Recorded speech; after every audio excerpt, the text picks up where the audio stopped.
आजपासून महाराष्ट्राच्या विधिमंडळाचं हिवाळी अधिवेशन नागपुरात सुरू झालं आणि या अधिवेशनात प्रश्नोत्तर किंवा राज्यासमोरच्या समस्या, आव्हानं, जनहिताच्या योजना यांच्यावर त्या तिकडच्या थंडीत गरमागरम चर्चा, वादविवाद रंगण्याआधीच एक गोष्ट अशी घडली आहे की त्यामुळे सगळ्यांच्याच भुवया उंचावल्या.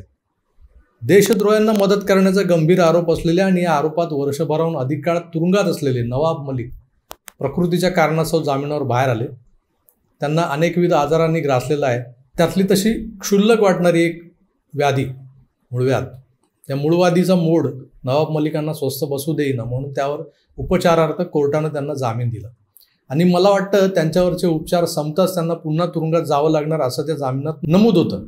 पण मलिकांचा मूळव्याध मागच्या 4-1 महिन्यांपासून काही बराच होत नाही.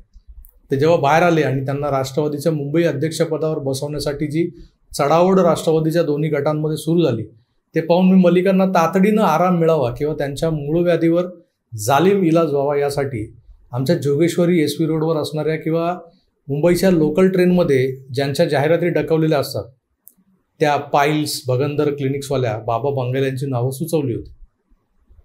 पण त्याकडे बहुधा नवाब मलिकांनी कानाडोळा केलेला दिसतोय.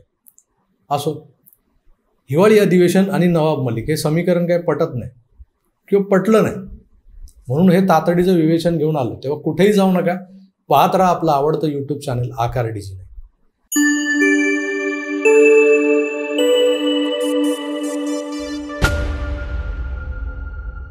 मित्रांनो नमस्कार. आज सकाळी नवाब मलिकनं नागपूरच्या विधानभवनात एंटर करताना जे दृश्य टीव्हीवर पाहिली आणि तळपायाची आग मस्तकात गेली. ज्या नवाबनं देवेंद्रजींवर खोटेनाटे आरोप केले होते, अगदी कुटुंबियांना धरून हे आरोप केले गेले होते, त्या आरोपांना उत्तर देताना देवेंद्रजींनी या नवाब मलिकचं दाऊदसोबत असलेलं कनेक्शन उघड केलं होतं. भारतासाठी नंबर 1चा वॉन्टेड देशद्रोही दहशतवादी दाऊद इब्राहिम कासकर हा पाकिस्तानात बसून आजही मुंबई, महाराष्ट्र आणि भारतातलं अंडरवर्ल्ड हाताळतोय. त्याचा अवैध व्यवसाय नवाब मलिकसारख्या राजकीय कव्हर असणाऱ्या हस्तकांकरवी राजरोसपणे करून घेतोय.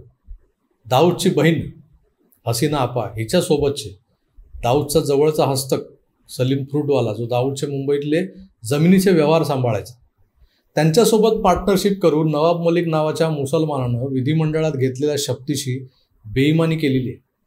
त्याची कृत्य ही तद्दन देशद्रोहच आहेत. अशा गुन्हेगारी पार्श्वभूमीच्या लोकप्रतिनिधीवर ED, CBI आणि महत्त्वाचं म्हणजे NIA सारख्या यंत्रणा कारवाई करतात. त्याला तुरुंगात जावं लागतं. बरं, याचे वरपर्यंतचे लागेबांधे तर पहा.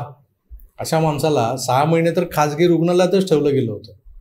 हा तुरुंगात नव्हता, उपचारार्थ एका खाजगी रुग्णालयात होता. घरचं सगळं जेवण बिवण सगळं. आधी काय झालं होतं तर पोटदुखी होत होती, मग लिव्हरचा त्रास झाला, मग सरतेशेवटी बाहेर आला तो मूळव्याध. नवाब मलिकांच्या या नवाबी उपचारांवर जेव्हा माध्यमांनी आवाज उठवला, आपलाही एक व्हिडिओ आहे याविषयी, त्यानंतर कुठे त्यांना परत तुरुंगात नेण्यात आलं. नंतर काही महिन्यातच, अवघ्या काही महिन्यातच राज्यात राष्ट्रवादीचे आमदार भाजपा सेना सरकारात सहभागी झाले आणि नवाब मलिकांचा सतत फेटाळला गेलेला जामीन मंजूर झाला. अचानक नवाब मलिकांची कन्या आपल्या वकिलांसह एके दिवशी मंत्रालयात दिसली होती. मला अधिक चौकशी केली तेव्हा कळलं की ही बुके घेऊन अजितदादांना DCM बनल्याबद्दल त्यांचं अभिनंदन करायला आली होती.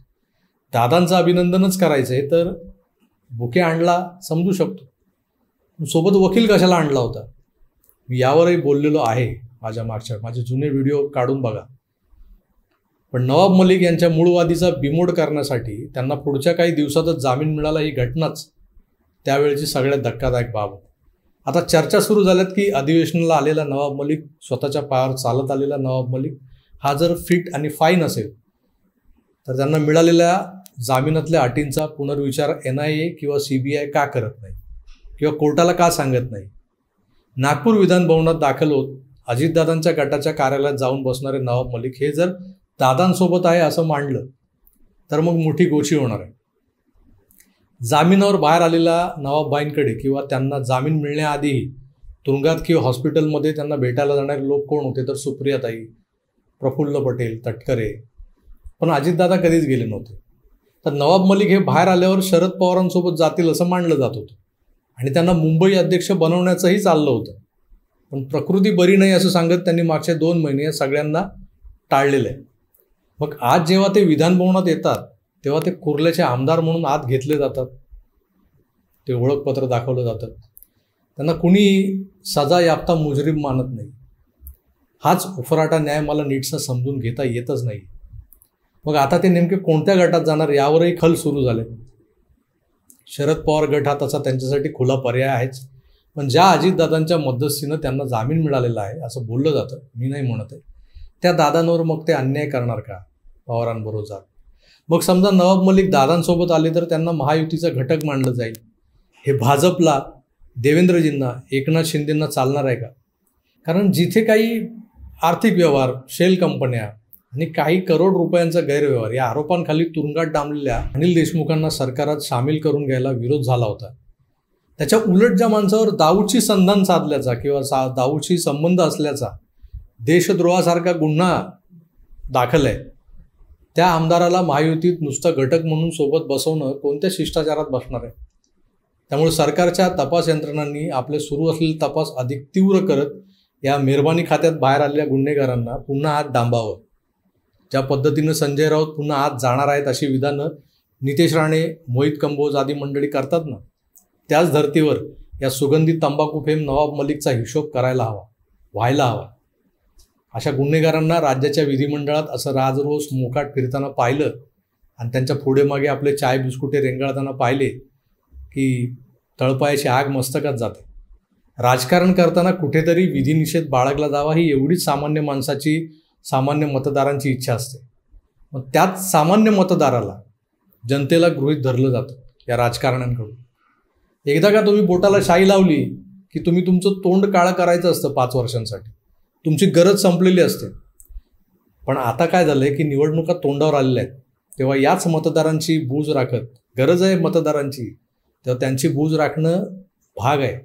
तेव्हा त्यांची बूज राखत हे सरकार नवाब मलिकांच्या बाबतीत बोटचेपं धोरण स्वीकारणार नाही, अशा किमान अपेक्षेसह मी तुर्तास इथेच थांबतोय. पुन्हा भेटूच, तोवर आपली काळजी घ्या आणि पाहत राहा आकार DG9. धन्यवाद, नमस्कार.